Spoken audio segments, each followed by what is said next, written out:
Hello साथियों, नमस्कार। मैं संतोष स्वागत करता हूं आप सभी साथियों का द एम्पलीफायर क्लासेस।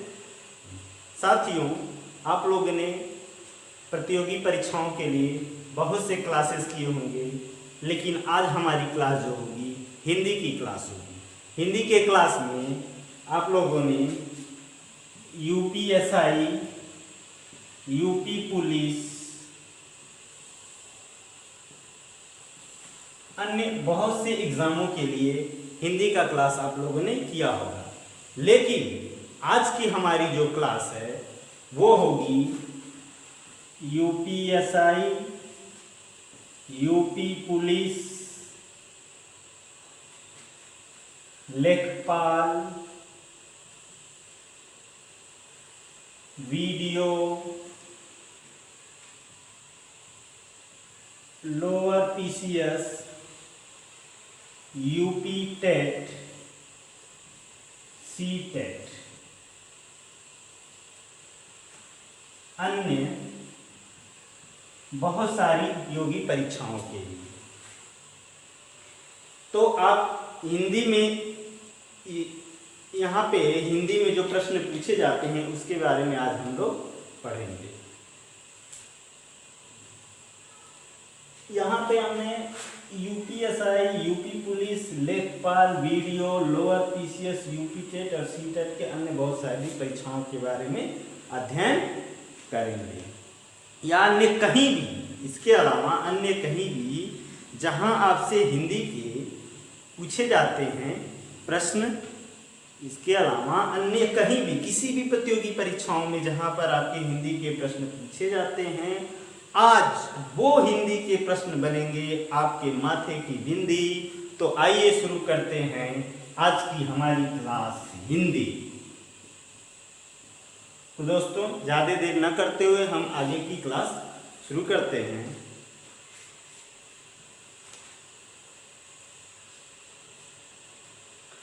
जैसा कि दोस्तों आप लोग जानते हैं कि हिंदी हमारी क्या है, एक भाषा है। हिंदी क्या है हमारी, एक भाषा है। हिंदी हमारी एक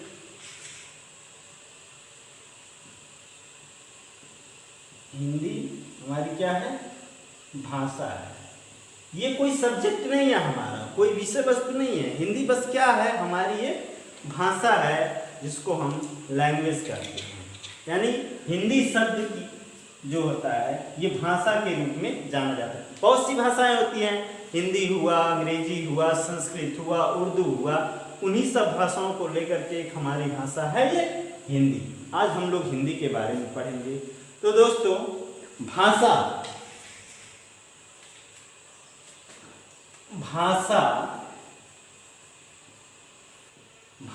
शब्द की उत्पत्ति, भाषा शब्द की उत्पत्ति संस्कृत के भाष धातु से हुई है। यानी हमने जैसा आप लोगों को बताया कि हिंदी हमारी एक भाषा है और भाषा शब्द की उत्पत्ति संस्कृत के भाष धातु से हुई है। अब आप लोग पूछेंगे ये धातु क्या होता है? तो धातु मतलब ये होता है क्रिया या काम का होना। धातु का मतलब होता है क्रिया या काम का होना। क्रिया या काम का होना धातु कहलाता है, या जो काम किया जाता है वो धातु कहलाता है। और भाषा का मतलब होता है काम। भाषा का अर्थ होता है काम। भाषा का अर्थ क्या होता है? काम, कहना। काम नहीं होता है, क्या होता है? कहना या करना। जैसे आप लोग अभी हमसे पूछें कि सर आप क्या कर रहे हैं, तो हम क्या कहेंगे कि हम पढ़ा रहे हैं। यानी कोई काम कर रहे हैं, कहने का काम कर रहे हैं, बोल रहे हैं। यानी सीधे सीधे कहने का मतलब हम कोई काम कर रहे हैं, जैसे बोलना, कहना, उठना, बैठना, ये सब क्या होता है? धातु होता है, क्रिया होता है, काम, इसी को हम भाषा कहते हैं। तो भाषा के बारे में हमें जानना है कि भाषा की होता क्या है, भाषा होता क्या है, भाषा होता क्या है। जैसे हम कहें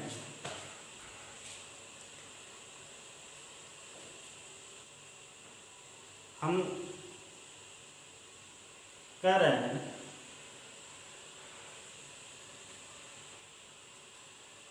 इसका मतलब ये हुआ कि हमें प्यास लगी है और हमें क्या चाहिए? पानी चाहिए। ये हम अपनी भावनाओं को प्रकट कर रहे हैं, बता रहे हैं, लेकिन इस बात को आप बखूबी क्या कर रहे हैं? समझ रहे हैं। यानी आप खुद समझ रहे हैं कि हम क्या कर रहे हैं। हमारे कहने का मतलब क्या है कि हम पानी पीना चाहते हैं, हमें प्यास लगी है, और आप वो बात को समझ रहे हैं। यानी वो क्या हो गई? हमारी एक तरह की भाषा हो गई।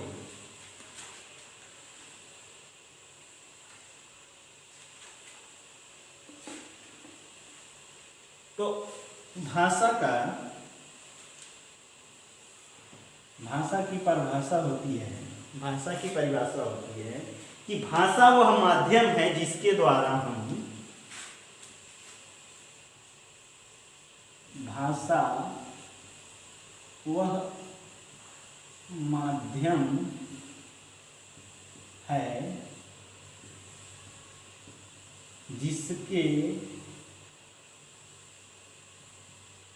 द्वारा हम मन के भावों और विचारों को प्रकट करते हैं। मन के भावों और विचारों को प्रकट करते हैं। यानी भाषा की परिभाषा के रूप में भाषा को हम जानेंगे कि भाषा वह माध्यम है जिसके द्वारा हम मन के भावों और विचारों को प्रकट करते हैं तथा दूसरे के भाव तथा दूसरे के भावों और विचारों को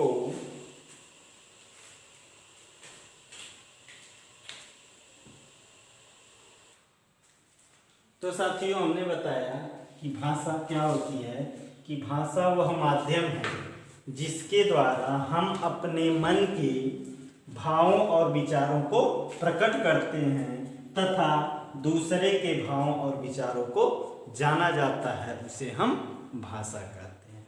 जैसा कि अभी हम आपने समझाया कि यह बात की पुष्टि कैसे होती है कि हम अपने मन के भावों और विचारों को कैसे प्रकट करते हैं तथा दूसरे के भावों और विचारों को कैसे जानते हैं।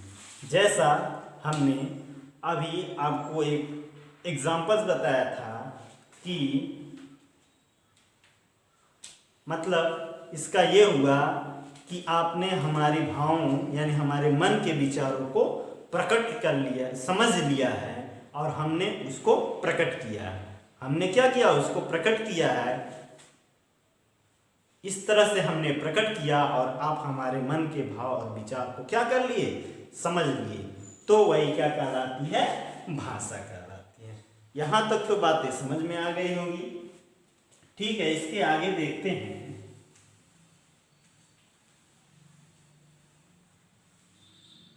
भाषा के रूप। भाषा कितने रूपों में होती है? वैसे तो मुख्यतः भाषा दो रूपों में होती है। पहला होता है मौखिक भाषा।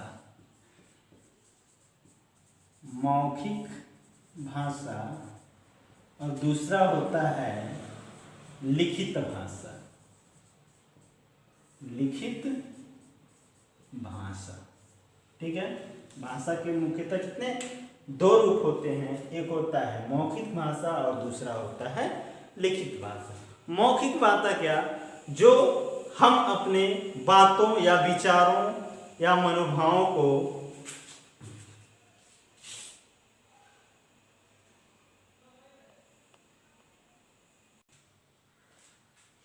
यानी भाषा मुख्यतः दो रूपों में होती है, पहला होता है मौखिक भाषा और दूसरा होता है लिखित भाषा।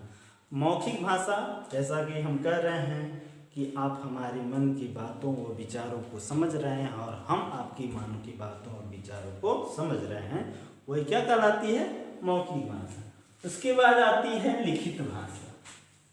लिखित भाषा क्या होती है, जैसे हम अपने आने वाली पीढ़ियों के बारे में कुछ लिख करके रख दें। जैसे हमारे पूर्वज जो थे वो कुछ न कुछ कहीं रामायण, भागवत, पुराण, गीता, ये सब चीजें क्या लिख करके रखे हुए थे। आज हम उसको क्या कर रहे हैं, पढ़ रहे हैं और जान रहे हैं, वही लिखित भाषा के रूप में व्यक्त किया जाता है, यानी लिखित भाषा कहलाता है। लिखित भाषा में क्या होता है, जैसे कोई किसी भी चीज को जो हम बोलते हैं, जो ध्वनि हमारे मुख से निकलती है, जो ध्वनियाँ हमारे मुख से निकलती है, उसी को हम लिख देते हैं। जैसे मान लिया जाए इंग्लैंड वाले, हम इंग्लैंड के रहने वाले हैं और हमने क्या लिखा, A B C D, इसी तरह से आगे लिखे।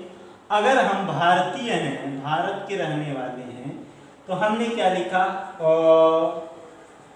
आ, छोटी, बड़ी, इसी तरह से लिखते हुए चले गए।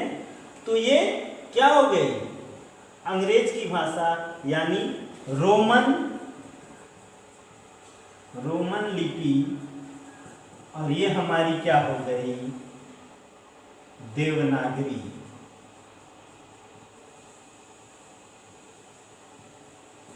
लिपि ये हमारी क्या हो गई, देवनागरी लिपि। तो हमारे देश में तरह तरह की भाषाएं बोली जाती हैं तथा तरह तरह की लिपियों का प्रयोग किया जाता है, लेकिन हमारी जो हिंदी भाषा है, जो हम पढ़ रहे हैं जिसके बारे में, वो है हमारी देवनागरी लिपि होती है, ठीक है। इसके पहले हम आप लोगों को एक चीज और बता देना चाहते हैं, जैसे उससे प्रश्न उठते हैं, बहुत जगह प्रश्न आते भी हैं। वो प्रश्न क्या है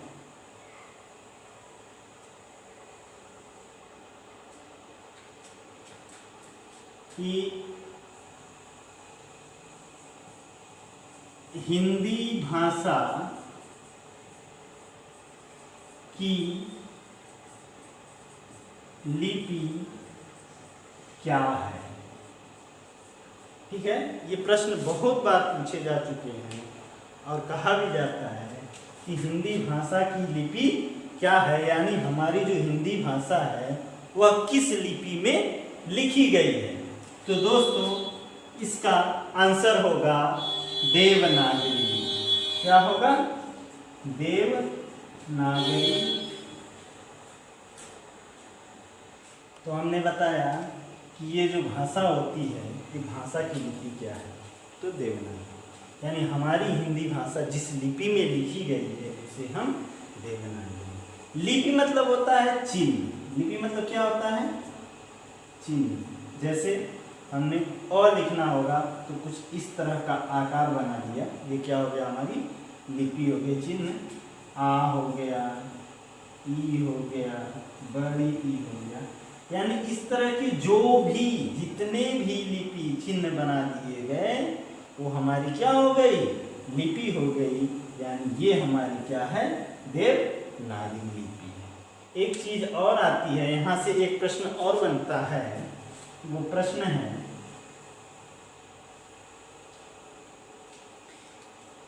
कि ये जो भाषा है हिंदी भाषा, इसको राजभाषा के रूप में कब स्वीकार किया गया।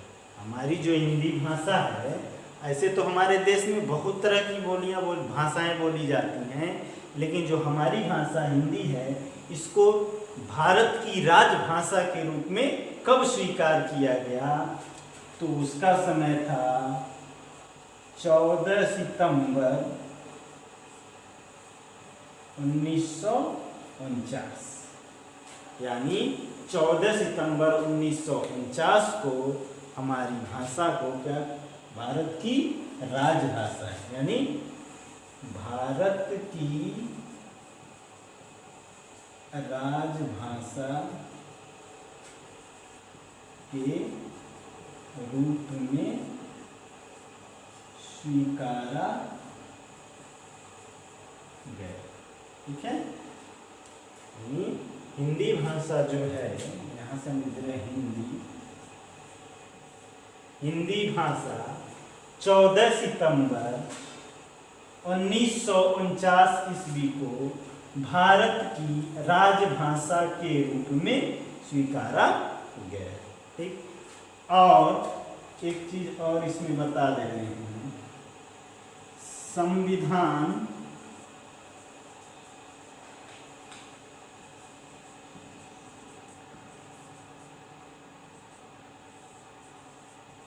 के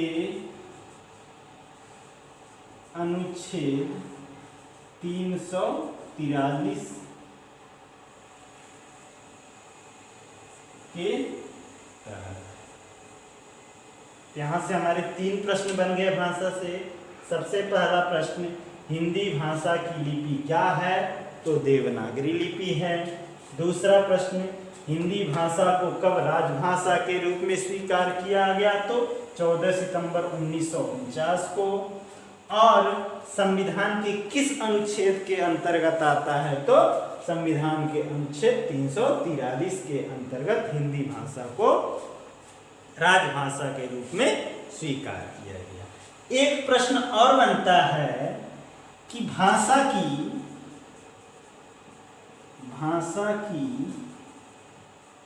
सबसे छोटी इकाई क्या है? ये प्रश्न है कि भाषा की सबसे छोटी इकाई क्या है, यानी कहाँ से भाषा की शुरुआत होती है?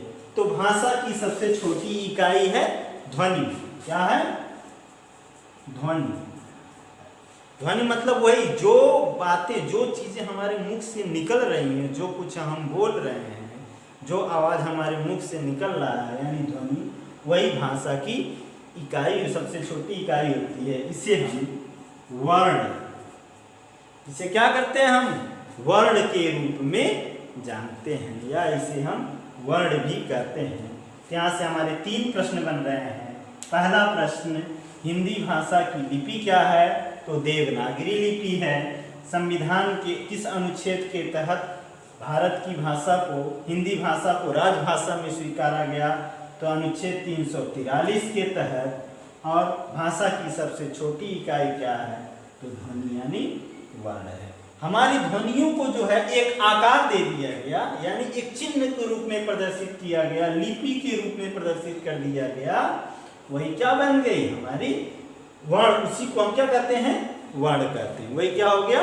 वर्ण हो गया।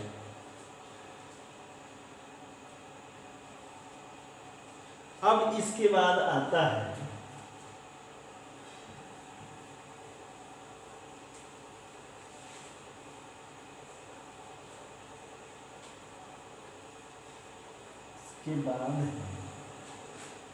भाषा की सबसे छोटी इकाई ये क्या है?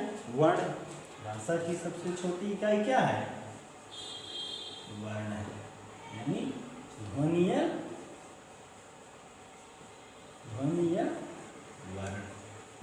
भाषा की सबसे छोटी इकाई क्या है? ध्वनि या वर्ण है। ठीक है, अब ध्वनि या वर्ण के बारे में हम जानेंगे।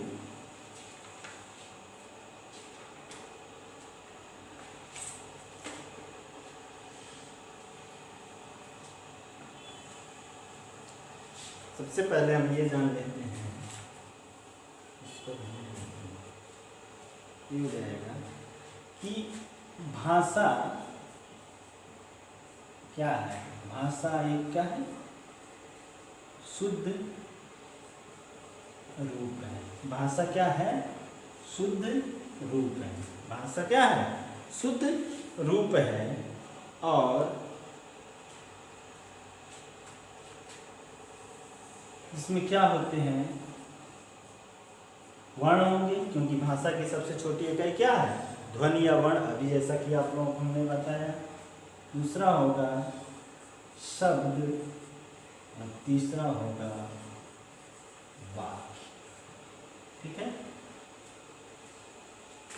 जिस तरह से भाषा को हम शुद्ध रूप में करते हैं, वर्णों में कुछ शुद्धता होनी चाहिए, शब्दों में, वाक्यों में, इन तीनों को, यानी क्योंकि भाषा की सबसे छोटी क्या वर्ण से बनते हैं, शब्द से बनते हैं वाक्य।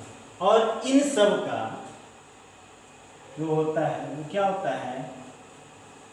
व्याकरण। क्या होता है? व्याकरण। इन सब को शुद्ध रूप प्रदान करता है क्या?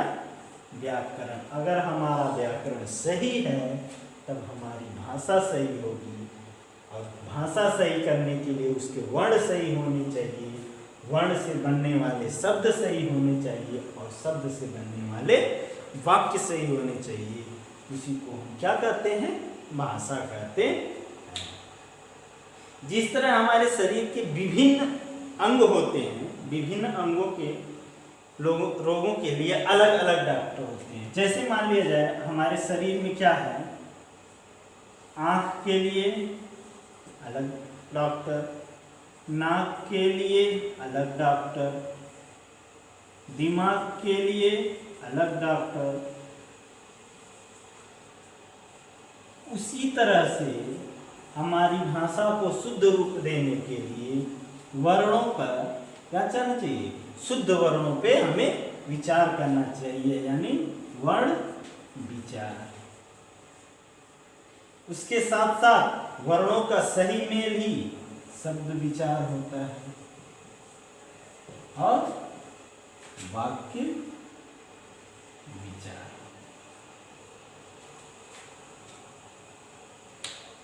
अब हमें यहां तक तो समझ में आ गई। अब हमें करना क्या है कि वर्ण विचार के बारे में जानना है। क्या है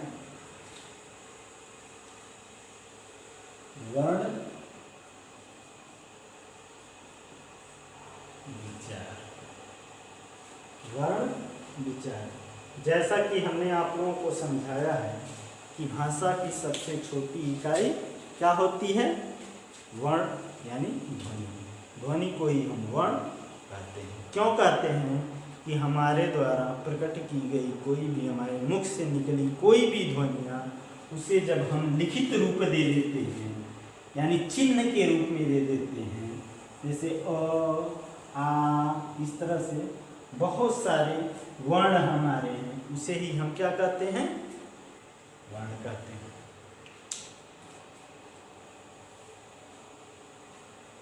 अब आता है कि वर्ण कहते किसको हैं? वर्ण किसे कहते हैं? तो मूल ध्वनि की सबसे छोटी इकाई, मूल ध्वनि की सबसे छोटी इकाई, ये वर्ण के बारे में बताया जा रहा है कि वर्ण क्या होता है, यानी मूल ध्वनि की सबसे छोटी इकाई जिसका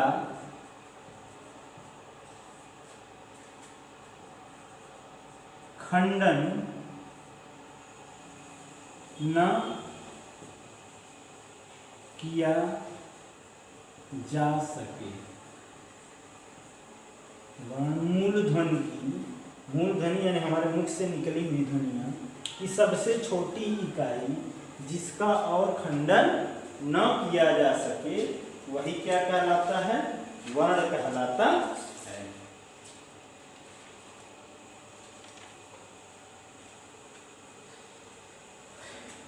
मूल ध्वनि की सबसे छोटी इकाई जिसका और खंडन न किया जा सके वही क्या कहलाता है? वर्ण कहलाता है। वर्ण को हम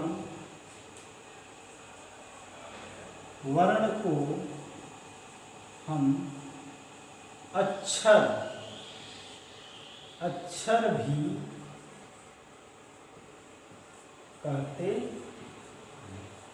वर्ण को हम क्या अक्षर भी कहते हैं। जैसे अभी छोटे छोटे बच्चे जो होते हैं या कोई, उनको क्या बताया जाता है कि ये अक्षर पहचाना जाता है उनको कि ये कौन सा अक्षर है।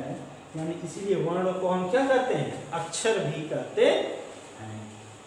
अक्षर, ये शब्द आया है अक्षर। वर्ण के लिए हम अक्षर शब्द का प्रयोग किए हैं। अक्षर जो होता है, अक्षर ये दो शब्दों से मिलकर के बना है। जैसे अ प्लस क्षर। अ का मतलब नहीं या न, क्षर का मतलब क्षरण न, यानी जिसका हम और क्षरण न कर सके, जिसका हम और क्षरण न कर सके, जिसका क्षर न हो, वो क्या कहलाता है? अक्षर कहलाता है। यानी वर्ण को हम अक्षर के नाम जानते हैं और अक्षर के दो पार्ट हैं, अ प्लस क्षर। इन दो से जुड़ करके बना है। अ का मतलब होता है नहीं, यानी अ जो है निगेटिव के लिए हमेशा नकारात्मक के रूप में प्रयुक्त किया जाता है। क्षर मतलब जिसका क्षरण न हो, यानी उसको और काट पीट के छोटा ना किया जा सके, उसी को हम क्या कहते हैं? क्षरण कहते हैं। यानी अक्षर, यानी जिसका और क्षरण न हो उसे हम क्या कहते हैं? अक्षर यानी वर्ण कहते हैं। वही बात यहाँ पे हमने आपको पहले बताई है वर्ण की परिभाषा में कि मूल ध्वनि की सबसे छोटी इकाई जिसका खंडन न किया जा सके या जिसको और छोटा न किया जा सके, जिसको, उसे हम क्या कहते हैं? वर्ण कहते हैं।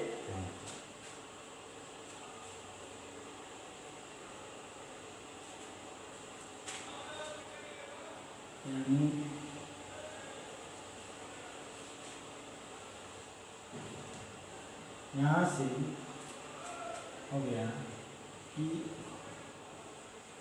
मूल ध्वनि का लिखित रूप वर्ण कहलाता है। क्या हो गया यहाँ से? मूल ध्वनि का लिखित रूप वर्ण कहलाता है। लिखित रूप मतलब जो उसकी लिपि होती है, और लिपि का मतलब हमने आपको पहले ही बताया है।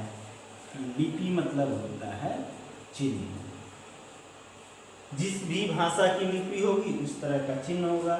जैसे हमारी हिंदी लिपि क्या है? अ आ ई बड़ी ई, ये हो गई हमारी हिंदी भाषा की लिपि, यानी देवनागरी लिपि।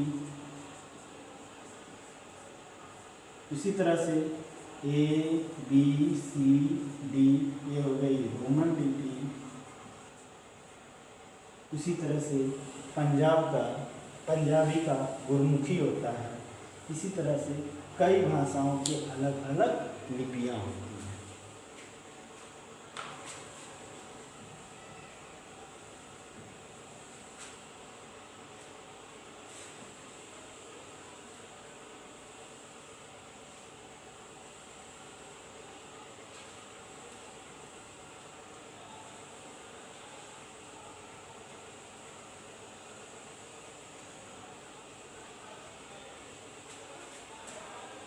अब आगे बढ़ते हैं। वर्ण से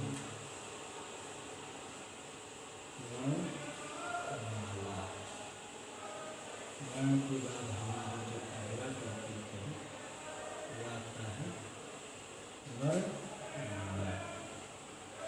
वर्णमाला क्या होता है? वर्णों के क्रमबद्ध तथा होता है वर्णों के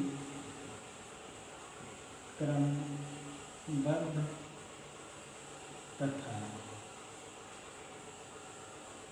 सार्थक समूह को वर्णमाला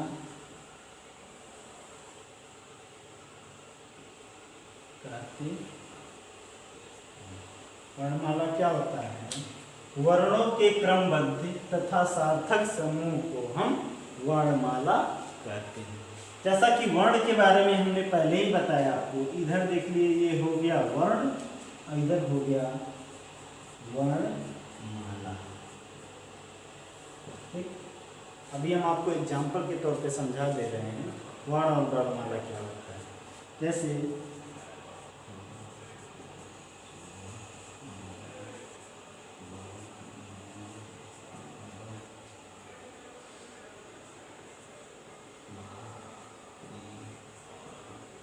ठीक, एक तरह से इधर लिख रहे हैं, इधर लिख रहे हैं।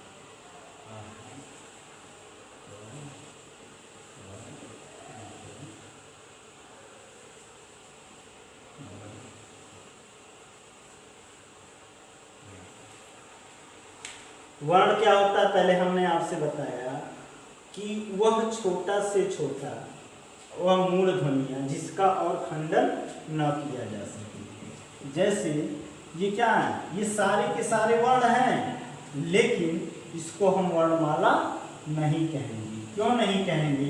आइए हम समझाते हैं बातों को। यहाँ पे क्या गया है कि वर्णों के क्रमबद्ध तथा सार्थक समूह को हम वर्णमाला कहते हैं। अब यहाँ पे देखिए, ये जितनी भी वर्ण लिखे हुए हैं ये वर्ण तो हैं। क्यों? क्योंकि इसका हम और खंडन नहीं कर सकते हैं, इसको हम और छोटा नहीं किया जा सकता है, यानी ये अक्षर वर्ण हैं, इसको और क्षरण नहीं हो सकता है। लेकिन ये क्रमबद्ध रूप में नहीं है। क्या है? ये क्रमबद्ध रूप में नहीं है, इसलिए ये क्या है? वर्णमाला नहीं है। इसको हम वर्ण की श्रेणी में रखेंगे। और इधर जो बना हुआ है हमारा हिंदी वर्णमाला में जो आता है, यहाँ पे अ, आ, छोटी, बड़ी, यू, यहाँ से लेकर के आज्ञा तक, ये क्या है? क्रमबद्ध भी है और सार्थक समूह में है, इसलिए इसे हम क्या कहेंगे? वर्णमाला कहते हैं। ठीक है, इतनी बातें समझ में आ गई होगी, तो आगे की तरफ बढ़ते हैं और आगे देखते हैं।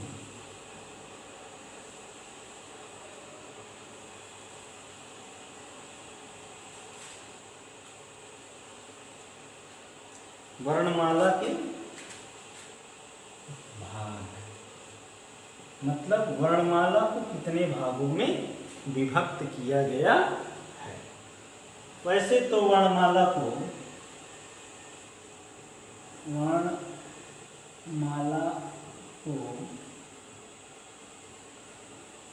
3 भागों में विभक्त किया गया है। पहला है स्वर, दूसरा है व्यंजन, तीसरा है आयु। स्वर में आते हैं और आ, छोटी, बड़ी, छोटा ऊ, बड़ा ऊ, ई,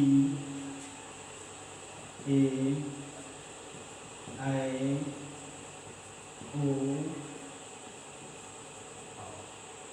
व्यंजन में क से य और अयोग वाह में अं और आ, यानी वर्णमाला को हम 3 भागों में विभक्त किए हैं। पहला है स्वर, दूसरा है व्यंजन और तीसरा है अयोग वाह। स्वर अ आ, छोटी बड़ी, छोटा ओ बड़ा ओ, री ए ऐ ओ औ। व्यंजन क से आज्ञा तक, इसमें एक और होता है लास्ट में स्र। क्या होता है? स्र।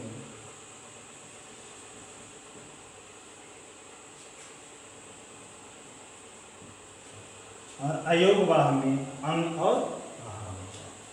तो स्वरों की कुल संख्या हो गई 11,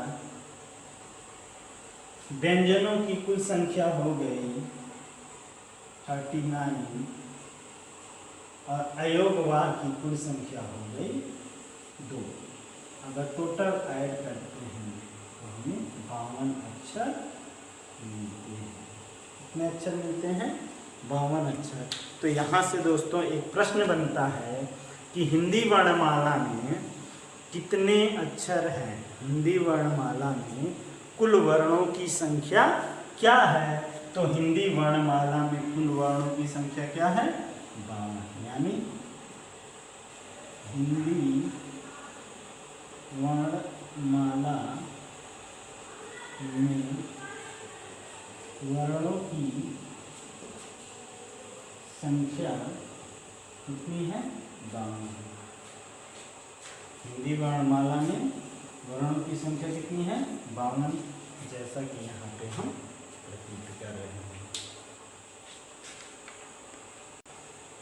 ठीक है दोस्तों, तो आज हमने क्या क्या पढ़ा? भाषा, वर्ण और वर्णमाला। इसकी आगे की वीडियो जो है हम आने वाले वीडियो में बताएंगे। उसके लिए आपको कैसा लगे, इसके लिए लाइक करें, शेयर करें तथा कमेंट करें। धन्यवाद।